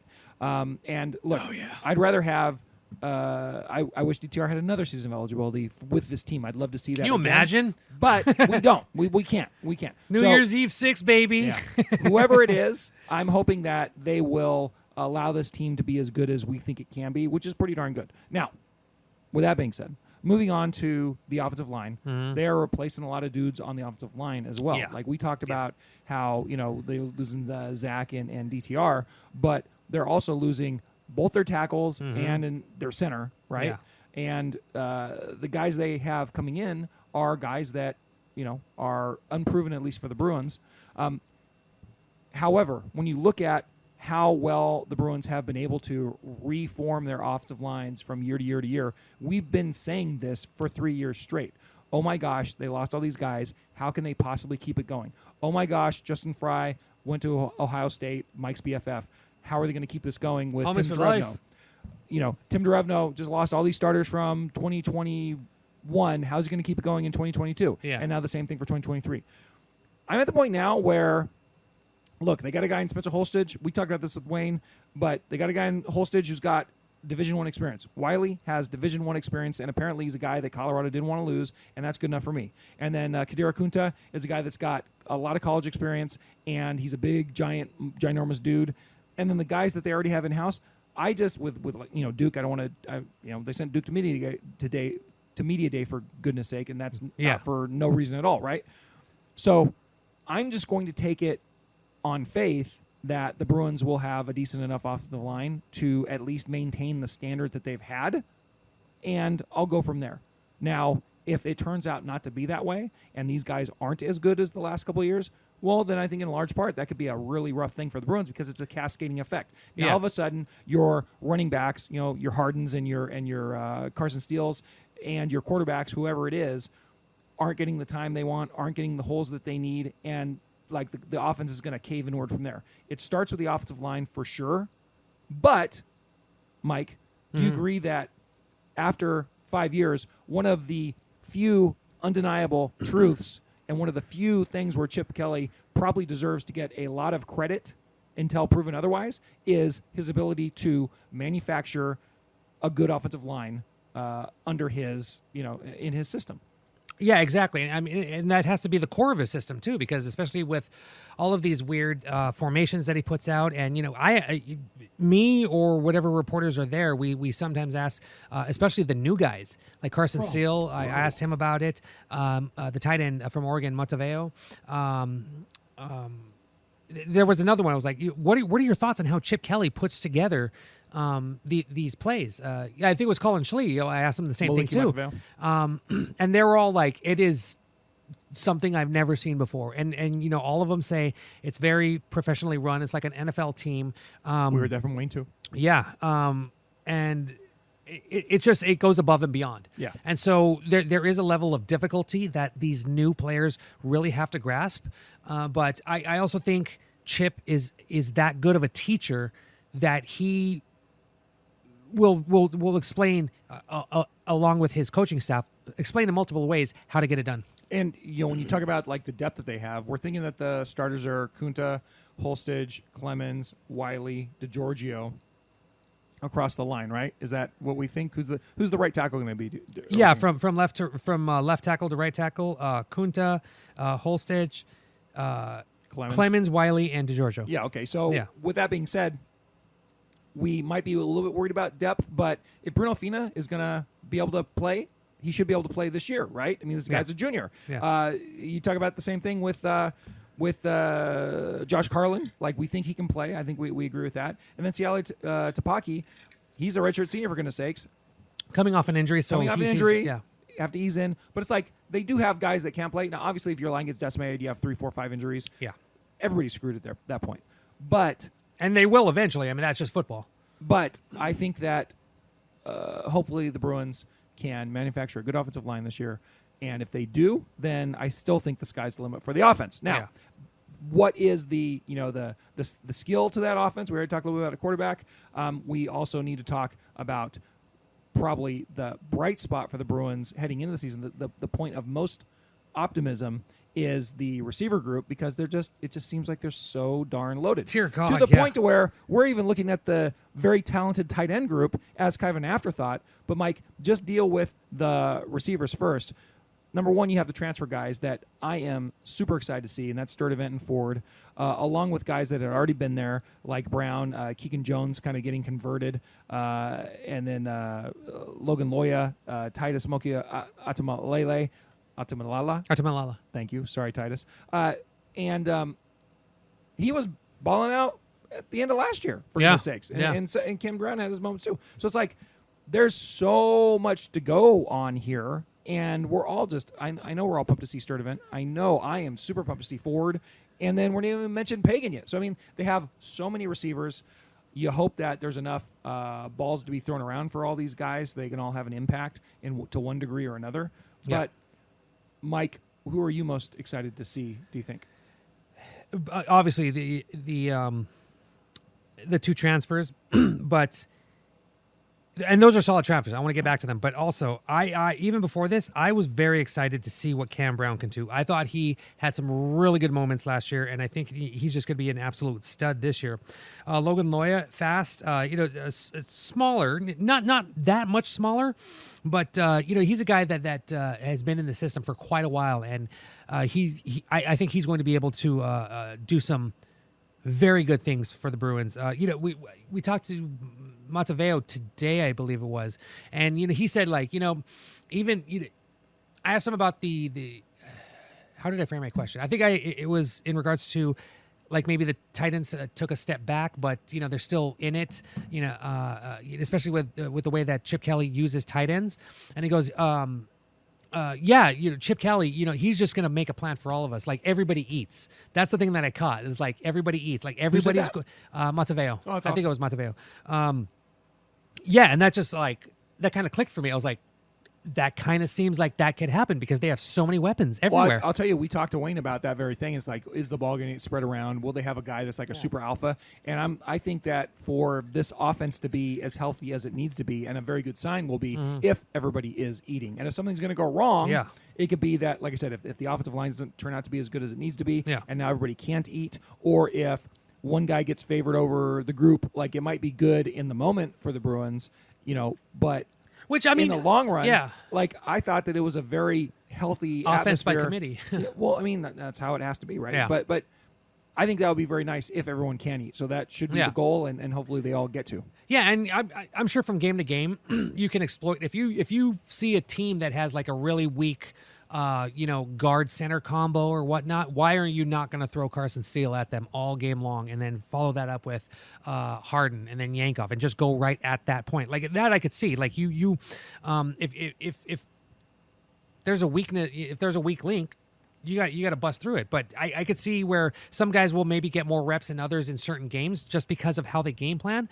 But I could also see that so many guys are going to contribute. I just think, you want to look at the box score and see a lot of names on there as opposed to all being focused in just a couple different targets. Yeah, exactly. All right. Well, with that being said, you kind of covered the tight ends, but Habermill's back.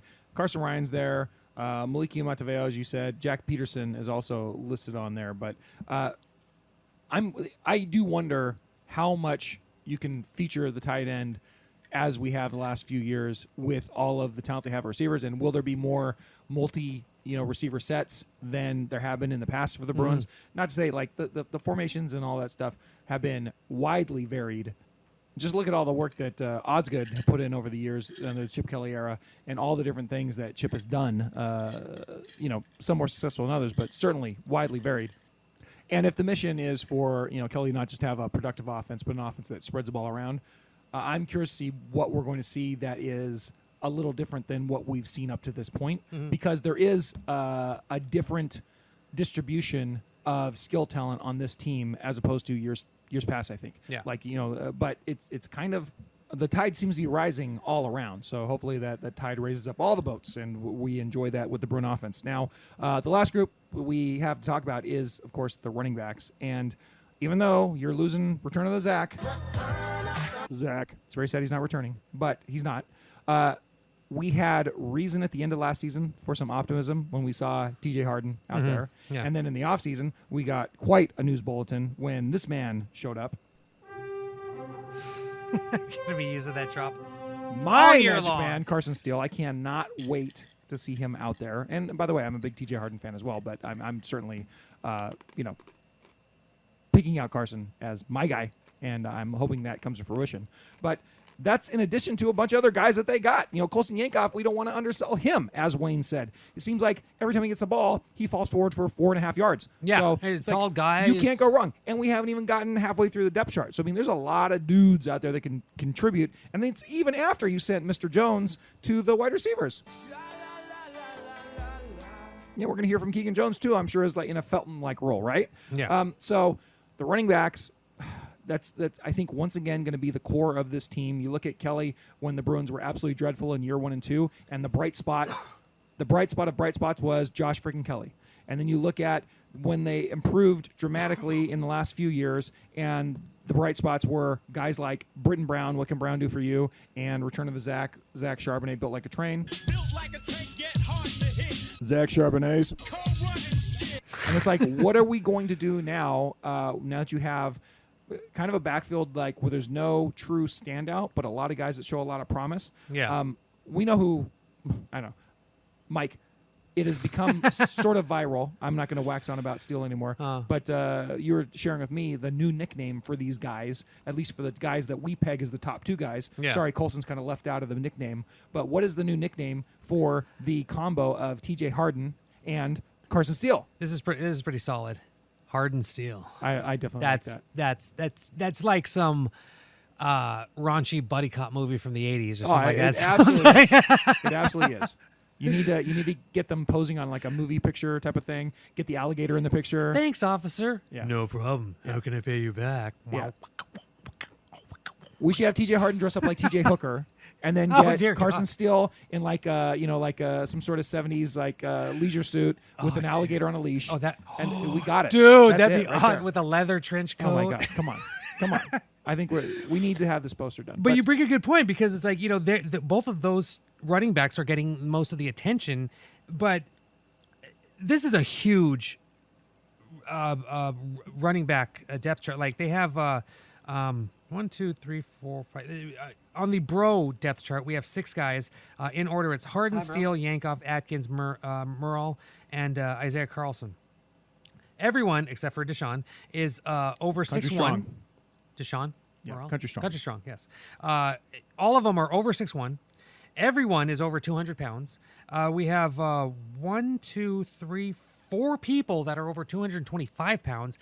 And I asked Chip Kelly about that, and he goes, that's something we wanted to do. We wanted to get bigger at the running back position, and they sure as hell did that, bringing in Carson Steele, but not just Carson Steele, but Army transfer Anthony Atkins, who didn't play last year, but in the year before, he had a pretty decent game. So I'm interested in seeing how he can do, because he's, like Wayne Cook just said, he is that kind of fullback running back kind of hybrid. It's like he's just built that way, but he can also, he also has some speed. Not the quickest guy on the team, but that's just going to add to this whole running back by committee. It's like brass knuckles. Instead of like just 2 of them, you have like 4 that you could just like pop in someone's face at any given time. It's amazing what the running back room looks like right now. I think, yeah, and you could say that going for the whole offense theoretically, right? If the offensive line is able to do what it needs to do, there is no reason why this offense is not at the top of the rankings, both in the conference and nationally this year once again.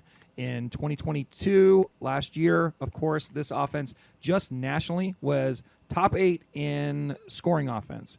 It was top 6 in rushing offense. Actually, what was their average per attempt? I'm sorry, number 1 in the nation at 6 yards per carry. Yeah. I mean, come on, right? That's for the rushing offense. Let's see where they were for the passing yards. Let's do yards per attempt. Probably not great, but they're still in the top 30, top 20.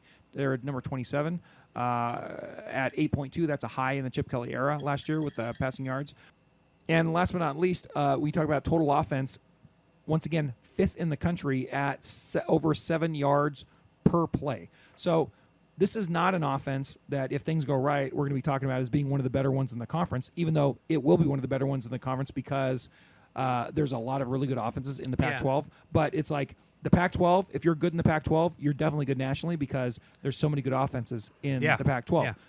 That should be the goal, and really I'm hoping that that's what comes to fruition. And as long as they get decent quarterback play, really, to me, there doesn't seem like a reason why they shouldn't. Now, Mikey, you familiar with the concept of over-under? Yes.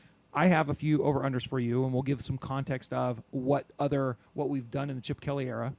And you peg, is it going to be over or under that particular number? So, points per game, let's go to.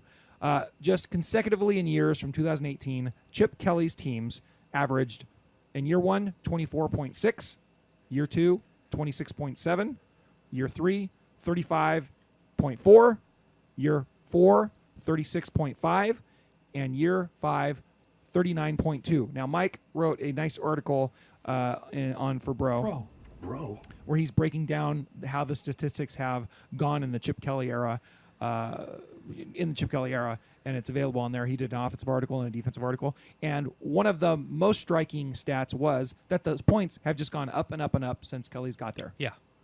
My question to you is, I don't know if it's realistic to expect them to score almost 40 points a game in this particular season, although I could see it. As far as an over-under go, let's go more conservative.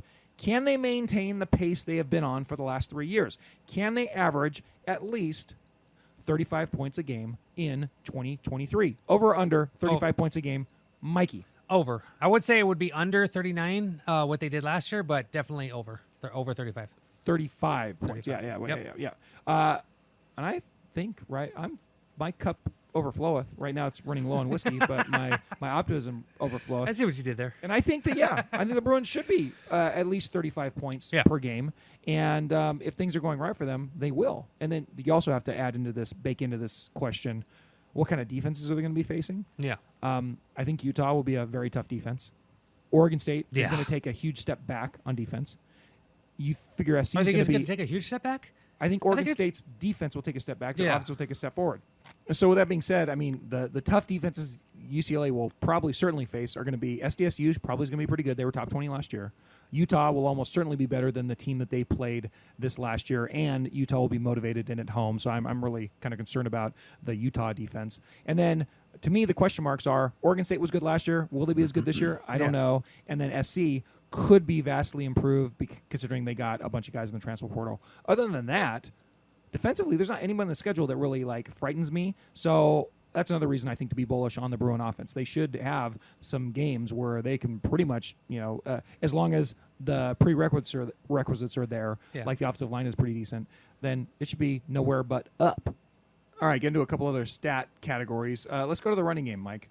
Over the last 5 years under Chip Kelly, started a little slow. Those Josh Kelly years, they were getting 155 yards per game, 150 yards per game year 2. That's right around 4 yards per carry. And then year 3, 4, 5, they exploded a little bit, averaging close to 215, 230 yards, 230 yards in 2 of those 3 seasons. And the yards per carry went up and up and up to where last year they were number 1 in the nation, 6 yards per carry, which is pretty darn outstanding. Mike, my question for you. This year, obviously, without Charbonnet there, without DTR there, who was also adding some rushing yardage into that mix. That's a good point. What point. do you think yeah. a good goal for the Bruins is, and really more to the point, do you think they will average over or under 200 yards per game this season first? That's going to be tough because you also have to factor in what Chip Kelly has in his arsenal with the passing game. Because that'll shift. Because the last 4 shift more, towards exactly. Because the last 5 years have been more run based than pass based. But now you have talent, like probably the best talent with the among the receivers in the Chip Kelly era. I'm going to go under, but just barely. Okay, so you're looking at high hundreds. Yes. Yeah. Yes. Okay. I got you. I think that with the whether it's Garbers, whether it's Moore, whether it's somebody else.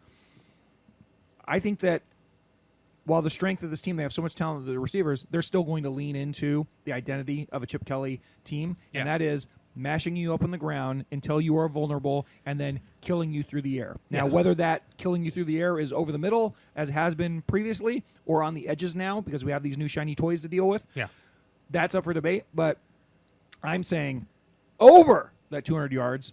And because I'm very optimistic about how well the line comes together and these very, I just got to play one noise, and you know what I'm getting at. And as far as the yards per carry, Mike, the first couple years they were around 4 yards per carry. Then the last 3 years exploded over 5 yards per carry, peaking at 6 yards per carry, number 1 in the nation, as we said last year. Do you think the Bruins can stay above 4.75 yards per carry in 2023?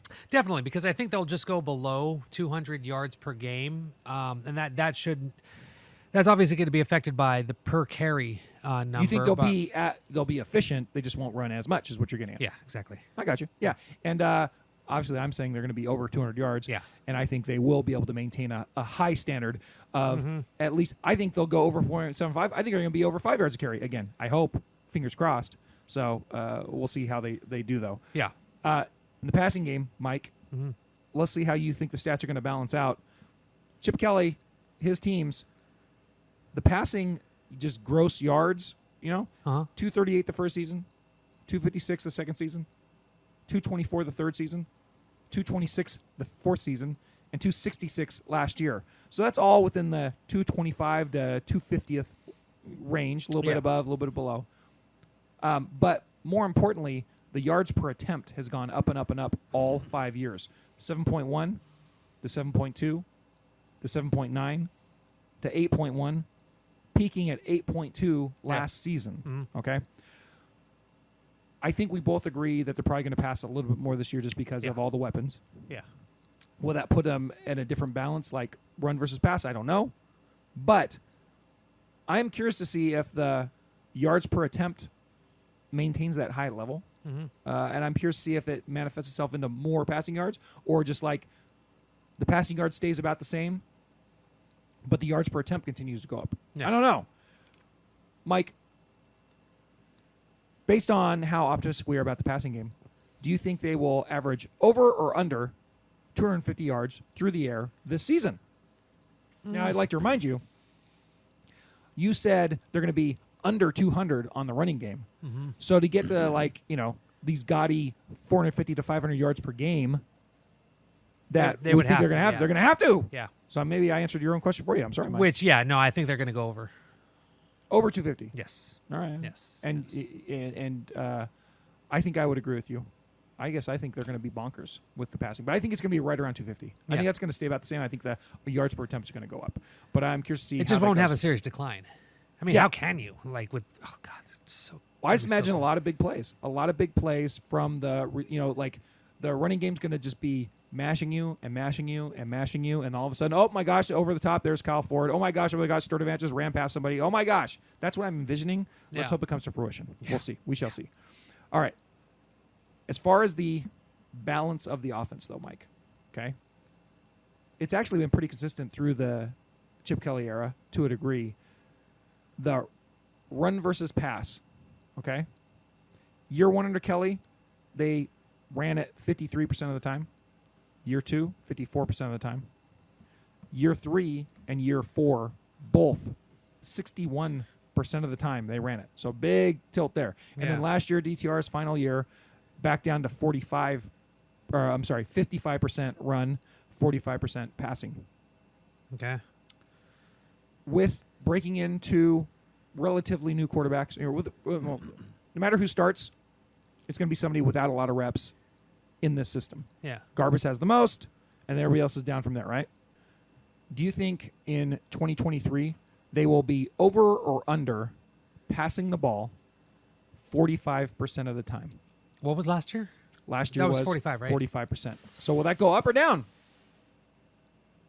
That's a tough one. I think it'll go up, but just slightly. Nothing significant, but like maybe 45.2%.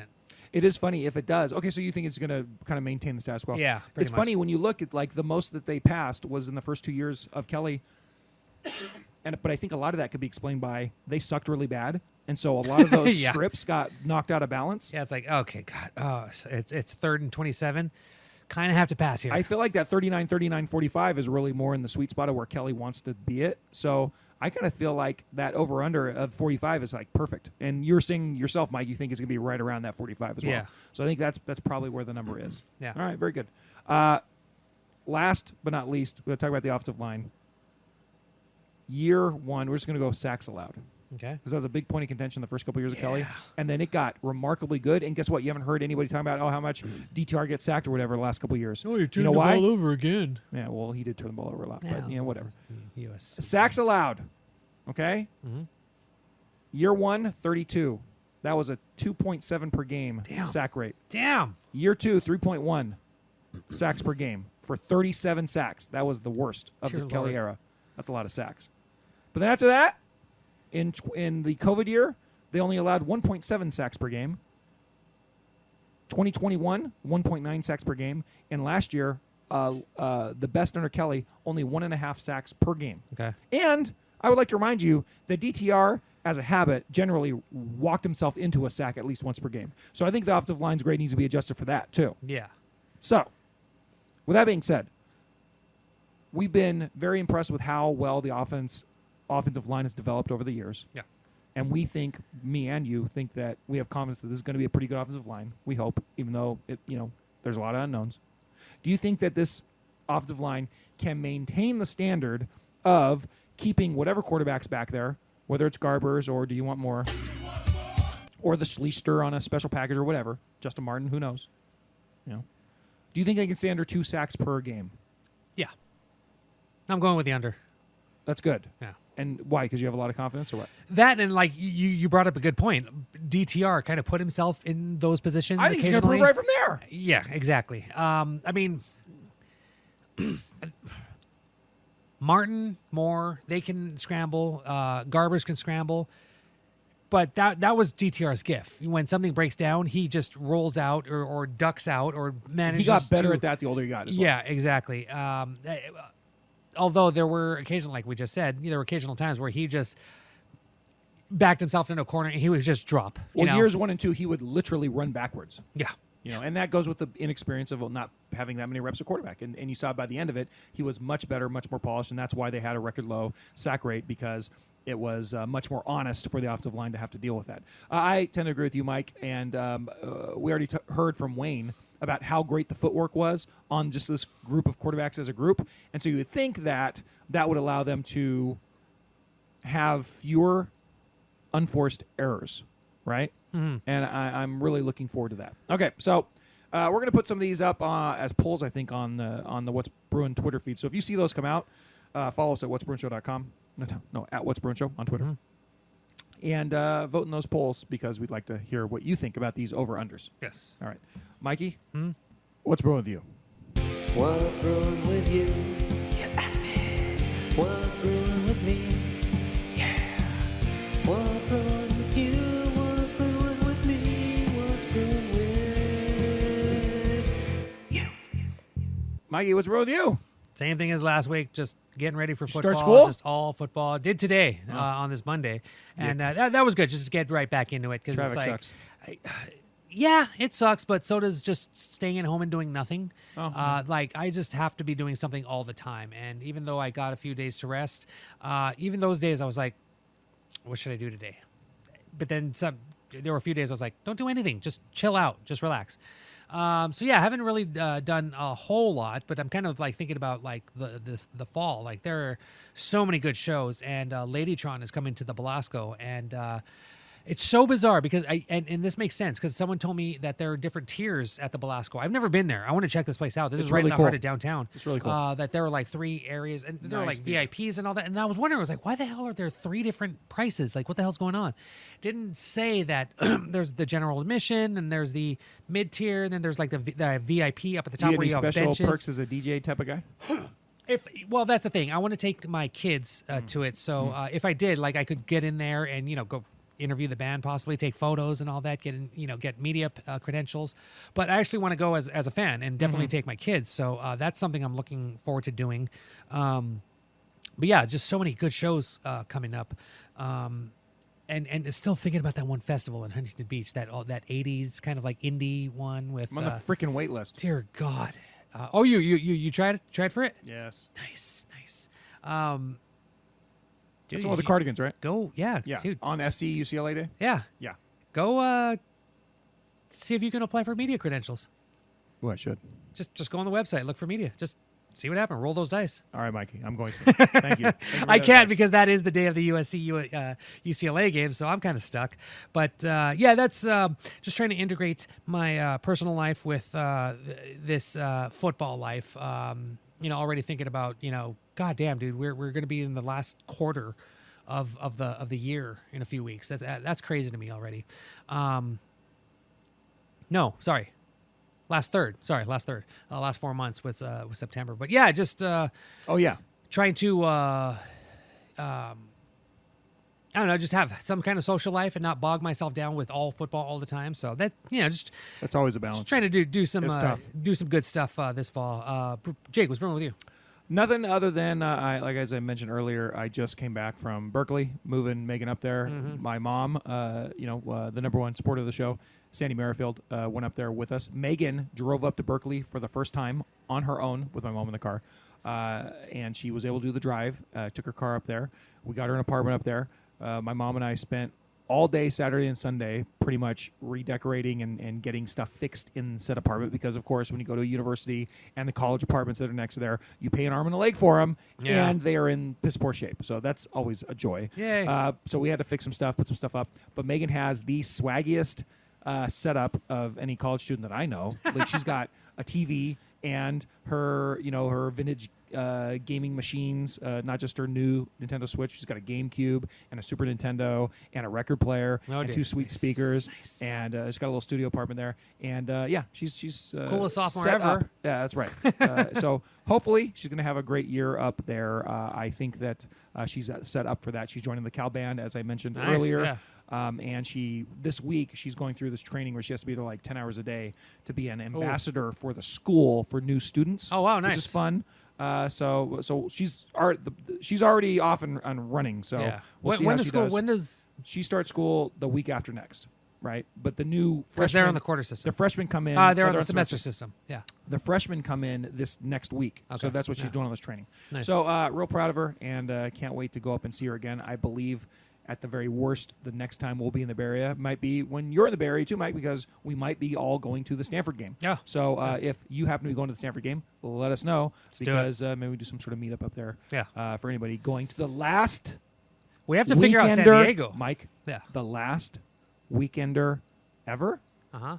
Because the weekender is what you call the Cal or Stanford trip, right? Yeah. And this could be the last one, unless Stanford or Cal make their way in the Big Ten. Yeah. Like, it could be the last one. Yeah. That's a shame. Yeah. And yes, you're right, Mike. We do have to figure out SDSU. Yeah. Because that's week 2. Week 2. Week 2. We gotta send me the press thingy, because I gotta apply for that, because I want a credential. I haven't seen that one yet. We gotta get it. Haven't gotten that one Gotta yet. get it. Got to get it. All right. All right. Mikey. What's up? It's been a joy. Yes, sir. Yeah. Bill was not here, so we always Sure. enjoy our MJ editions. The ceiling is the roof. Once again, thank you to Wayne Cook. That he is just an absolute champion. Mike, if you had to peg how long this episode is, what would you guess? Hour and 40 minutes? Pretty close. Closing in on an hour and 50. Wow, So, nice. Yes. Should we go with an hour and 50, or should we split this into 2? No, give the people what they want. Okay, good. That's a lot of what's brewing for you. Hope you enjoy it. And until next time, go Bruins. Good evening. Smoke 'em if you got 'em. Try us tomorrow. Same bat time, same bat channel. It's gotta be in or out, Mom. In or out. Well, I need the door closed. Thank you for your cooperation. Dude, brah, we play some ball on the West Coast. The final word is boob.